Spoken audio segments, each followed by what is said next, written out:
ರಾಜರು ಮಹಾರಾಜರುಗಳಿಗೆ ಮಾತ್ರ ಸೀಮಿತವಾಗಿತ್ತು. ಇವಾಗ ಪ್ರತಿಯೊಂದು ಮನೆಯಲ್ಲೂ ಕೂಡ ಆಟ ಆಡ್ತಿದ್ದಾರೆ. ಇದು ಉದ್ದೇಶ ಅಷ್ಟೇ. ಅವಾಗೆಲ್ಲ ಪ್ರಾಂತ್ಯಕ್ಕೆ ತಕ್ಕಂತೆ ಕೆಲವು ಆಟದ ರೂಲ್ಸ್ನ ಚೇಂಜ್ ಮಾಡ್ಕೊಂಡು ಆಟ ಆಡ್ತಾ ಇದ್ರು. ಈಗ ನನಗೆ ಗೊತ್ತಿರೋ ರೂಲ್ಸ್ನ ನಿಮ್ಗೆ ಹೇಳಿ ತೋರಿಸೋಕ್ಕೆ ಬಯಸ್ತೀನಿ. ಏನಪ್ಪ ಅಂದರೆ ಈ ಇಬ್ಬರೇ ಆಟ ಆಡೋದು 3 ಜನ ಆಟ ಆಡ್ಬೋದು, 4 ಜನ ಆಟ ಆಡ್ಬೋದು. 4 ಜನ ಆಟ ಆಡಬೇಕಾದ್ರೆ 4 ಕಲರ್ನ ನಿಮ್ಮ ಪ್ಲೇಸ್ ಇದು ನಿಮ್ಮ ಜಾಗ ಅಂತ ಹೇಳ್ಬೋದು. ಅವ್ರನ್ನ ಲೆಫ್ಟ್ ಸೈಡಲ್ಲಿ ಅವ್ರು ಪ್ಲೇಸ್ ಮಾಡ್ಕೋಬೋದು. 4 ಕಲರ್ ಕಲ್ಲಿದ್ದಾವೆ. 2 ಡೈಸ್ ಇರುತ್ತೆ. 2 ಡೈಸ್ನ ಫಸ್ಟು ಈ ರೀತಿ ರೋಲ್ ಮಾಡಬೇಕು. ಈ ರೀತಿ ಕಾಯಿನ್ ಬರಬೇಕು ಅಂದರೆ ಇಲ್ಲ 6 ಬೀಳಬೇಕು, ಇಲ್ಲ 12 ಬೀಳಬೇಕು. 12 ಬಿದ್ದ ನಂತರನೇ ಈ ಮೂವ್ ಆಗೋದು. ಈಗ ಅಪೋಸಿಟ್ ಪಾರ್ಟಿಯವ್ರನ್ನ ತೋರಿಸ್ತಾ ಇದ್ದಾರೆ. ಈ 2 ಕಾಯಿನ್ ಹೊರಗಡೆ ಇಡ್ತಾ ಇದ್ದೀವಿ, ಕನ್ಫ್ಯೂಸ್ ಆಗಬಾರ್ದು ಅಂತ. ನೋಡಿ 8 ಬಿತ್ತೆ, ಹಾಗಿಲ್ಲ. 12 ಮಾತ್ರ ಮೂವ್ ಮಾಡಬೇಕು. ಒಂದು ಸತಿ ಮಾತ್ರ ಬಿಡಬೇಕು. 3, 4, 7 ಬೀಳ್ತು, ಹಾಗಿಲ್ಲ. 12, 6 ಬರೋ ತನಕ ಆಟ ಆಡ್ತಾ ಇರಬೇಕು.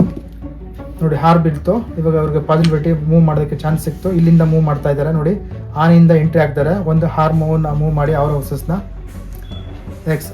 ಅದೇ ರೀತಿ ಈಗ ಎಕ್ಸಾಂಪಲ್ ನನಗೆ 12 ಬೀಳುತ್ತೆ ಅಂತ ತಿಳ್ಕೊಳ್ಳಿ. ಈಗ ನಿಮ್ಗೆ ಆಟ ಮುಂದುವರಿಯೋದು ಬೇಡ ಅಂತ ಈಗ ನನಗೆ 12 ಬೀಳ್ತು ಅಂತ ತಿಳ್ಕೊಳ್ಳಿ.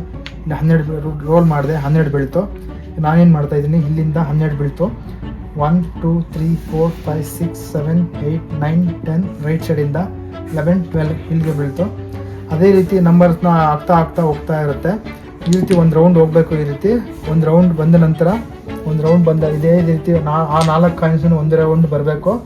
ಹಿಂಗೆ ಬಂದು ಒಳಗಡೆ 3 ರೀಎಂಟರ್ ಇನ್ಸೈಡ್. 4 ಕಾಯಿನ್ಸನ್ನು ಯಾರು ಫಸ್ಟ್ ಇಲ್ಲಿಗೆ ರೀಚ್ ಮಾಡ್ತಾರೆ ಅಂದರೆ ಅಪೋನೆಂಟ್ ಮನ್ನ ಡಿಸ್ಮಿಸ್ ಮಾಡಬೇಕು.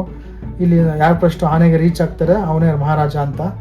ಹೆಂಗಪ್ಪ ಅಂದರೆ ಒಳಗಡೆ ಹೋಗ್ಬೇಕಂದ್ರೆ ಡಿಸ್ಮಿಸ್ ಮಾಡೇ ಒಳಗಡೆ ಹೋಗಬೇಕು. ಯಾವ ರೀತಿ ಅಂದರೆ ಎಕ್ಸಾಂಪಲ್ ಇಲ್ಲಿ ನಂದೇ ಇರುತ್ತೆ ಅಂತ ತಿಳ್ಕೊಳ್ಳಿ. ಇವರು ಅಪೋನೆಂಟ್ ಪಾನ್ ಇಲ್ಲಿ ಇಟ್ಟಿರ್ತಾರೆ. 1, 2, 3 ಎಕ್ಸಾಂಪಲ್ 3 ಹೆಂಗೆ ಬೀಳುತ್ತೆ ಅಂದರೆ ಇಲ್ಲಿ 2 ಇರುತ್ತೆ. 3 ಬೀಳಬೇಕು ಈ ರೀತಿ. ಈಗ ಇಲ್ಲಿ 4 ಅಂದರೆ 1, 2, 3 ಪಕಡಲ್ಲಿ 3 ಬೀಳೋಕ್ಕೆ ಚಾನ್ಸಸ್ ಇರೋಲ್ಲ.